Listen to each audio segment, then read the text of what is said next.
Galing naman daw sa sarili niyang bulsa kasi ang kanyang ginastos dito sa, kaniyang tulong sa mga nasunugan sa isang lugar diyan sa Naiya Road.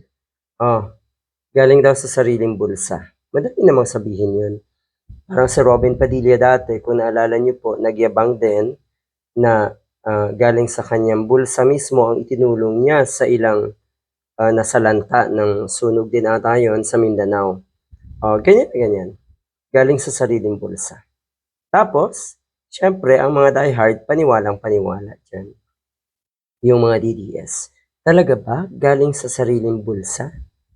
Ang sarap pakinggan, pero totoo ba 'yan? Talagang galing sa sarili niyong bulsa? Todo depensa ngayon natin si Mr. Padilla dito nga sa controversy, tungkol dito sa ayuda ni Bongo sa mga biktima ng sunog kamakailan. At yun nga, kitang-kita sa video na siguro yung mga, kababayan kasi natin umasa na malaki yung timba at umasa sila na kahit papaano makakaraos sila ng kung ilang araw. Pero yun naman pala ay puro karton ang laman. Yun, ang punto dito, sige kung pera mo talaga yan na sa tingin ko ay marami sa atin ay duda, ang punto kasi rito, ba't kailangang manloko? Ba't hindi niyo na lang i-plastic yun, plinastic, para kitang-kita na hanggang doon na lang, hanggang doon lang, yun lang. Kasi ang sinasabi 7 oras na pumila yung iba diyan para lamang sa kakarampot na ayuda.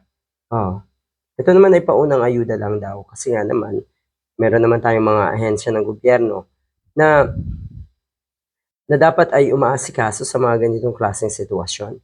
Pero ulitin ko lang, bakit may mga ganitong uri pa rin ng pambubudol? Ito yung dapat nating wakasan eh. Niloloko nyo ang mga kababayan natin. Panloloko ito eh. Oh. Ang ibig kong sabihin dito, kaya siguro talagang may gana pa ring mambudol ang mga politikong ito ay dahil nagpapabudol pa rin kayo. Marami pa rin tayong mga kababayan na madaling mapaniwala at mabudol. Yun yung problema.